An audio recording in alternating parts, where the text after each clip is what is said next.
Welcome back to another episode of Cape Ann Today. I'm talking today with the actors Paula Plum and Richard Snee. They are starring in the Gloucester Stage performance of Grand Horizons, which is running right now.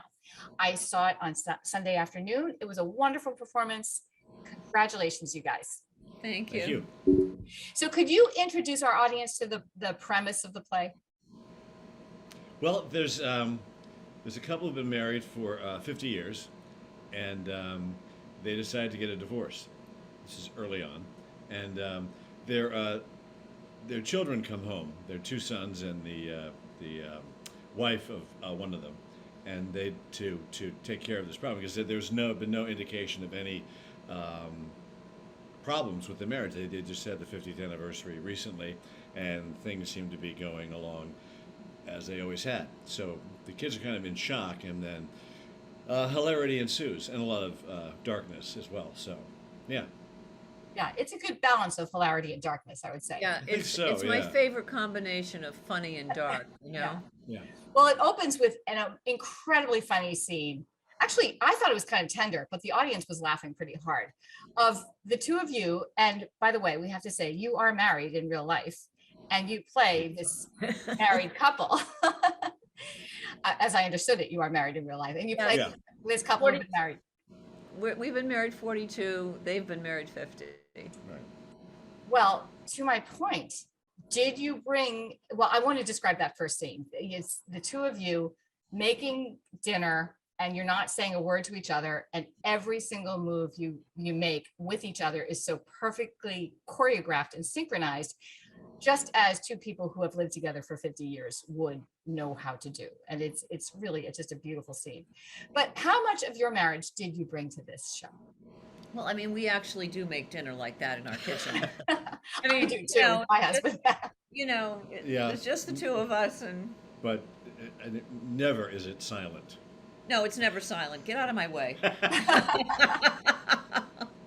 Yes. In this scene, it was perfectly silent. It was just the gestures. Yeah. Well, the playwright calls for it to be. I think she talks about pair skating or synchronized swimming. It's supposed to be that sort of seamless sort of thing. And we do find ourselves. I mean, when we looked at this play and we thought about stuff that we do at the house. It's sometimes it's like that. You just know where the other person's going to be, and you just move accordingly. So. Have you played a married couple before?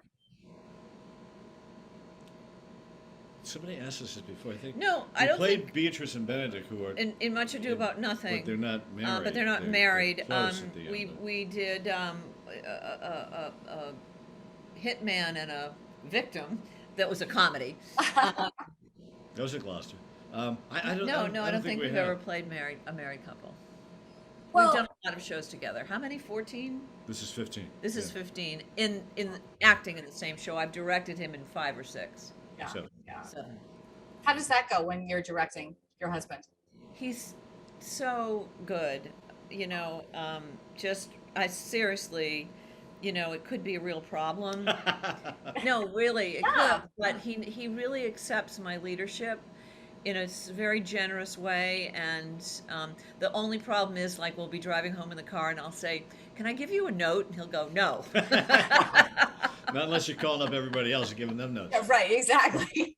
But the great thing about it is Paula is a terrific director. She's the best director I've worked with. Bob Walsh, our director, is great. I've worked with him before. Paul's worked with him a bunch. And I've worked with a lot of terrific directors in and around Boston. But Paula really is great. Thank you. So it's easy to be directed by her. And she knows what she's doing. And we'd have fun. Like, Richard makes me laugh all the time. And unlike the character of Bill in Grand Horizons, but Richard Snee makes me laugh. It's why I married him. I knew I would laugh every day for the rest of my life, and so far he hasn't let me down. Yeah. And a lot of pressure. Keep it up. But he's, the plays we've done have been so joyful and fun, and I don't know, we're just very lucky. Yeah. Well, it's funny because you do not have, although your character wants to tell jokes in the play Grand Horizons, and I have to say he's not very good at it, but you were so good at not being that good at telling a joke. It was very funny. It's a very fine line, I'm telling you. Yeah, right, exactly. That's a special skill. Yeah. No, Such a skill on your resume. Doesn't tell very good jokes. On yeah, right, purpose. exactly. Really well. Really well. Yeah.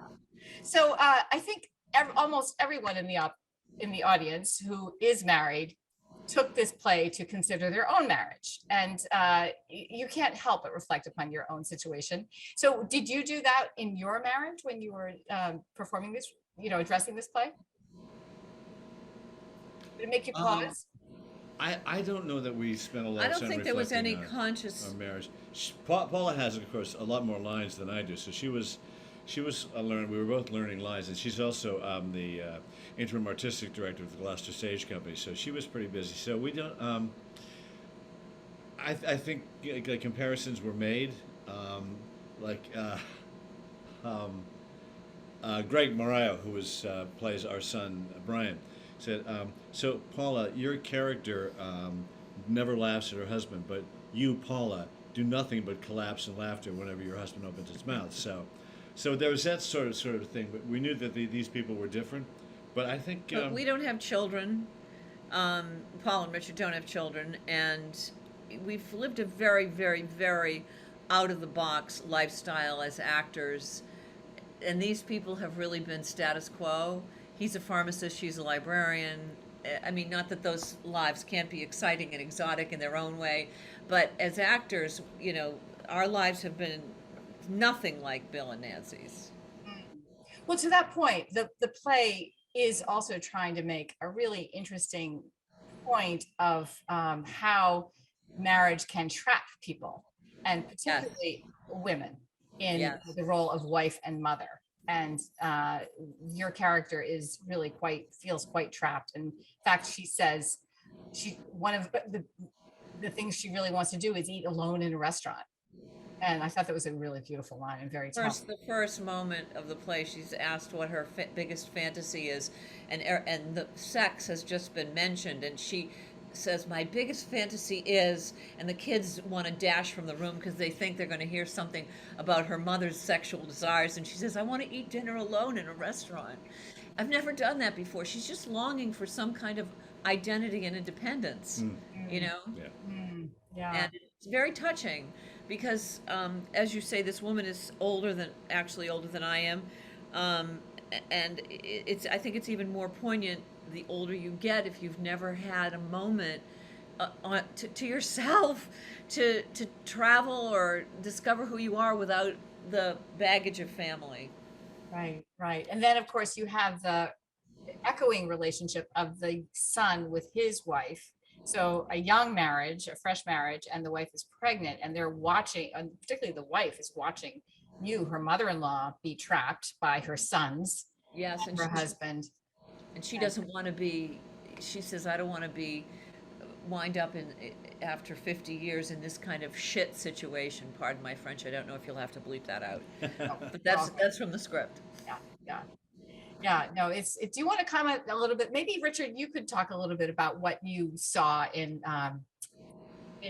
that part of the play. This real hunger that your spouse is having, trying to just be seen. There's something she mentioned something about getting her own bank account to establish her own identity, and I think it's establishing her own identity is a big part of it. I mean, she's a librarian, but and librarians are great. It's a great profession. I'm sure she has.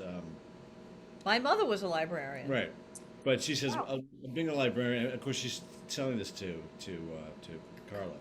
So it's she's being a librarian, mostly just telling people to be quiet, which is really dismissive and horrible. And But it's self-deprecation. yeah, but Bill's a pharmacist, and very proud of the fact. I mean, he's not a doctor. He talks about it. It's but he never missed a day of work, and that's who he is. He was a pharmacist, and that was great.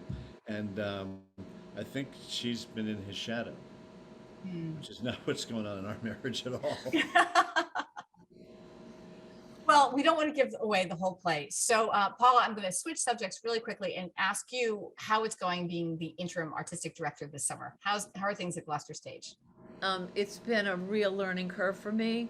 I'm a right-brained creative person. as far as, math, numbers, finances go, I tell my husband I put the num in numbers. Um, it's really been challenging. I've had to learn how to, spreadsheet and keep track of all my emails and my phone calls and hiring, and it's really detail oriented and very left brained. So She's doing a great job. I'm very proud of the work I've done so far. We picked an amazing season of season that's full of variety and challenges.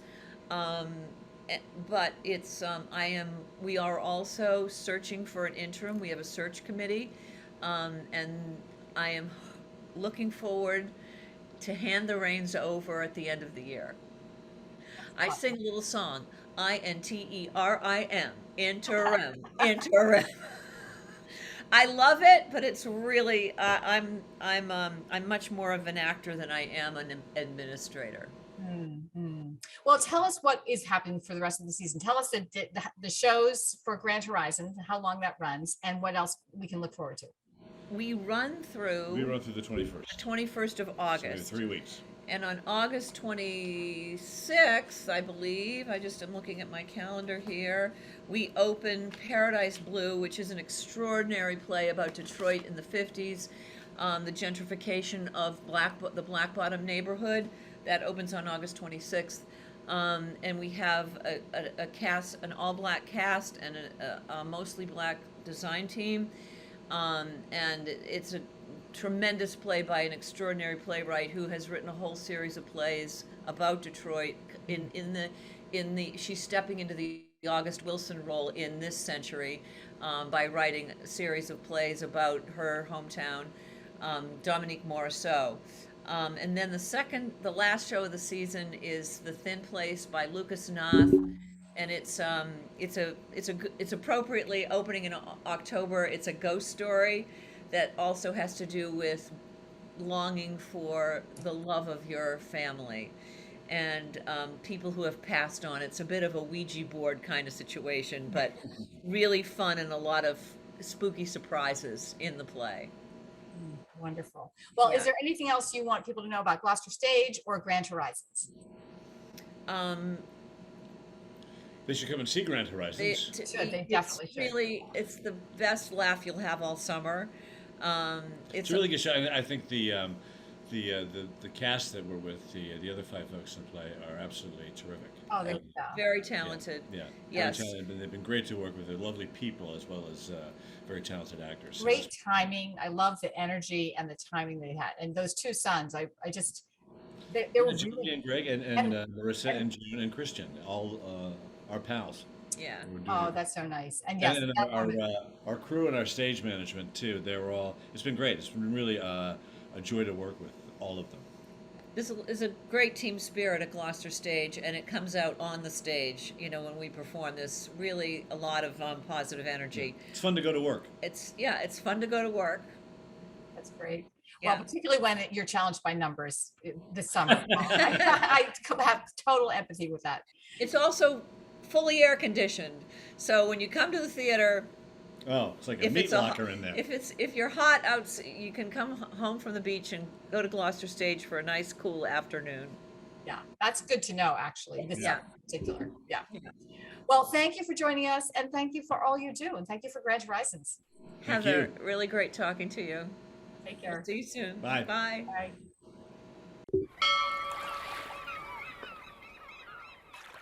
Interested in a sponsorship?